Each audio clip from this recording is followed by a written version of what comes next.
नमस्कार दोस्तों, आप सब ने बीएसएनएल का नाम तो सुना ही होगा। भारत की एक पुरानी और सरकारी टेलीकॉम कंपनी है।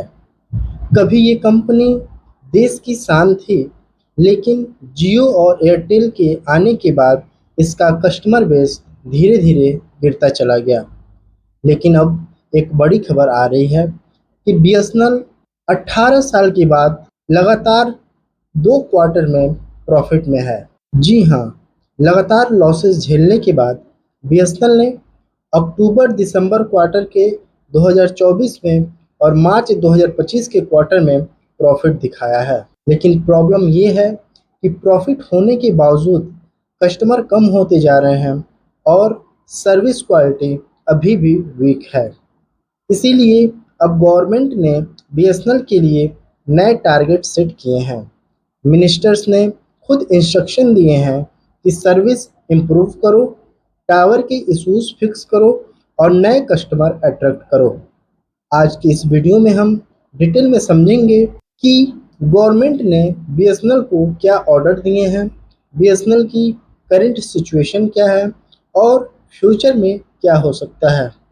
तो चलिए वीडियो की शुरुआत करते हैं और मैं आपसे ये गुजारिश करता हूँ कि अगर आपको वीडियोज पसंद आए तो मेरे वीडियो को लाइक करिएगा और चैनल को सब्सक्राइब करना मत भूलिएगा। दोस्तों, हम शुरू करते हैं मिनिस्टर्स ने क्या इंस्ट्रक्शन दिए हैं।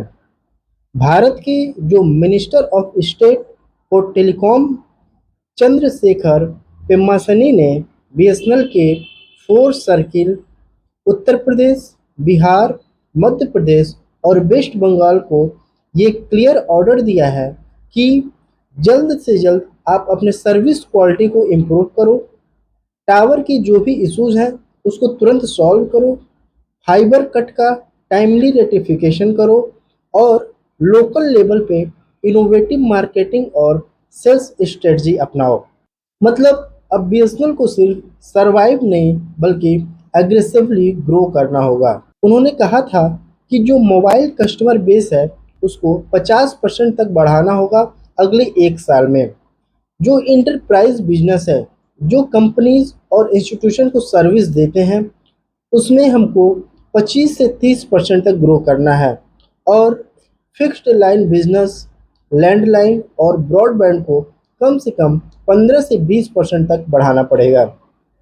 ये एक टफ चैलेंज है क्योंकि प्राइवेट प्लेयर जैसे जियो और एयरटेल ऑलरेडी मार्केट में डोमिनेट कर रहे हैं।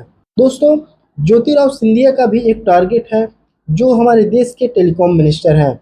इन्होंने जुलाई के लास्ट वीक में दोस्तों बीएसएनएल को ग्रो कराने में, बीएसएनएल को सपोर्ट करने में गवर्नमेंट का बहुत बड़ा हाथ है।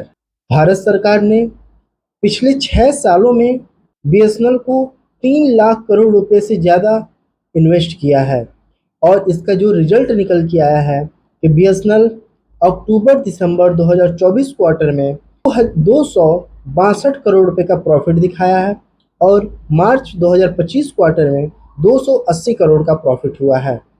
दोस्तों, मैं आपको बता दूं, ये एक हिस्टोरिकल मोमेंट था क्योंकि बीएसएनएल ने 18 साल बाद लगातार 2 क्वार्टर में प्रॉफिट दिखाया है। दोस्तों, बीएसएनएल की जो सबसे बड़ी प्रॉब्लम है कि प्रॉफिट के बावजूद कस्टमर बेस गिर रहे हैं।